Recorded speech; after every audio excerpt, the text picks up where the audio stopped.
Homoja. Ihan kohta, jos haluat treenata sen kanssa. Turpa kiinni. Musta mies! Panitkos muuten sinä autos lukkoon? No sit sun pitää ainakin harjoitella oikein. Tässä liikkeessä sä eristät hauislihaksen. Jaa, hyvä. Just Homoja. tällaista mä oon toivonutkin saavani. Rahoilla vastinetta vai? Mitäs toi tarkoitti? Pikkulinnut visersikin, että sulla on nykyään enemmänkin millä mällätä. Ja nyt turpo kiinni. Katos, mä tiedän, että sä pelaat kaikki rahas kuitenkin ensimmäisellä kasinolla. Niin ja kuntoilemassa, kuten muistatte. Toisin kuin sinä, joka törsisit koko omaisuudessa yhdessä huijauksessa. Eikö sulla mennyt se luksusasuntokin? Saatana lopeta toi pelleily, mä uskon jo! Huijattiin. Mä en huijannut itse. Vittu. Kuolevalta naiselta koko sun omaisuus. Aika ala-arvoista jopa sulta. Jaa, täällä ollaan taas asian ytimessä.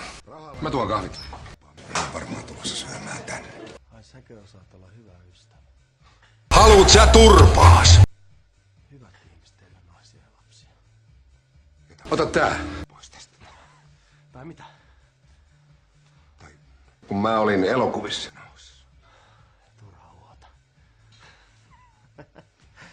Sä hakkaat vaan avuttomia. Haluut sä turpaas? Homo. Taisit lyödä sitä Elsaakin, kun sä säkät jättämään sulle perilleen.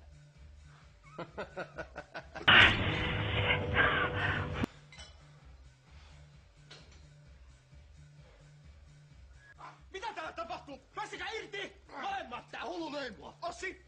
Me ulos! Heti! Mulla on velkoja. Homoja. Saat sinäkin nukkua yösi rauhassa. Olisit kuullut, mitä tuo Höykkeri sanoi mulle. No sano mitä sanot, ei oo silti mikään nyrkkeilysali. Sä et oo enää tervetullut tänne. Haluut sä turpaas? Musta mies! Meillä asiakkaiden ja henkilökunnan turvallisuus on ykkösasia. Ja mekö on joku... Homo. Ei lata nyt näin! Hei! Mä joudun nyt pyytää sua poistua.